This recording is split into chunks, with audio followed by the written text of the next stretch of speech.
Hi guys, welcome to another audio video, and I'll be reading Deuteronomy 17 of the King James Version Bible, and it reads, "Thou shalt not sacrifice unto the Lord thy God any bullock or sheep wherein is blemish, or any evil favourness, for that is an abomination unto the Lord thy God. If there be found among you within any of thy gates, which the Lord thy God giveth thee, man or woman that hath wrought wickedness in the sight of the Lord thy God, in transgressing his covenant, and hath gone and served other gods, and worshipped them, either the sun or moon, or any of the host of heaven, which I have not commanded, and it be told thee, and thou hast heard of it, and inquired diligently, and behold, it be true, and the thing certain, that such abomination is wrought in Israel. Then shalt thou bring forth that man or that woman which have committed that evil thing unto thy gates, even that man or that woman, and shalt stone them with stones till they die. At the mouth of 2 witnesses or 3 witnesses shall he that is worthy of death be put to death, but at the mouth of 1 witness he shall not be put to death. The hands of the witnesses shall be first upon him to put him to death, and afterward the hands of all the people. So thou shalt put the evil away from among you. If there arise a matter too hard for thee in judgment, between blood and blood, between plea and plea, and between stroke and stroke, be matters of controversy within thy gates, then shalt thou arise and get thee up into the place which the Lord thy God shall choose. And thou shalt come unto the priests of the Levites, and unto the judge that shall be in those days, and inquire, and they shall shew thee the sentence of judgment. And thou shalt do according to the sentence which they of the place which the Lord shall choose shall shew thee, and thou shalt observe to do according to all that they inform thee, according to the sentence of the law which they shall teach thee, and according to the judgment which they shall tell thee thou shalt do. Thou shalt not decline from the sentence which they shall shew thee to the right hand, nor to the left. And the man that will do presumptuously, and will not hearken unto the priest that standeth to minister there before the Lord thy God, or unto the judge, even that man shall die. And thou shalt put away the evil from Israel. And all the people shall hear and fear, and do no more presumptuously, when thou art come unto the land which the Lord thy God giveth thee, and shalt possess it, and shalt dwell therein, and shalt say, I will set a king over me, like as all the nations that are about me.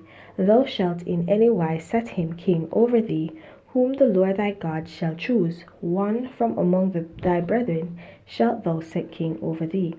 Thou mayst not set a stranger over thee, which is not thy brother. But he shall not multiply horses to himself, nor cause the people to return to Egypt to the end that he should multiply horses. For as much as the Lord hath said unto you, ye shall henceforth return no more that way, neither shall he multiply wives to himself, that his heart turn not away, neither shall he greatly multiply to himself silver and gold. And it shall be, when he sitteth upon the throne of his kingdom, that he shall write him a copy of this law in a book out of that which is before the priests, the Levites.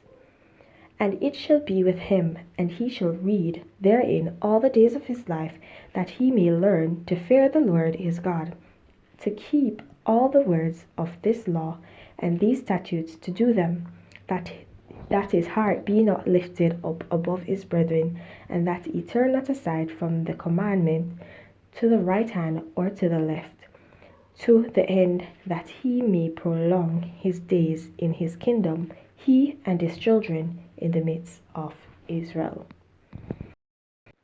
Okay guys, so in this chapter we see where it is saying that we should not, yet again, offer up, the children of Israel, not us, the children of Israel shall not offer up anything to God which is blemished. It should be pure, and it should be void of all blemish, any type or form of blemish there is. Okay, and also it shows also that the kings, if there should be a king within to rule over the nations, then it should be a king from the tribes of Israel, not an outsider, but someone from within the tribes of Israel.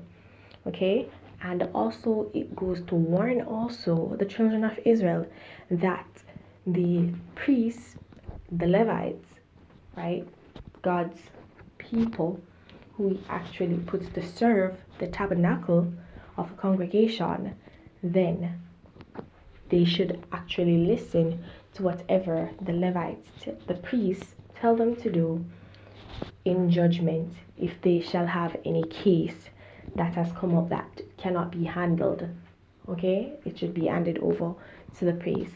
So even in today's society, we see that some of these things are actually still occurring, right? So if you realize in some countries there's no clear division between the state and the church. However, in earlier times that was the case.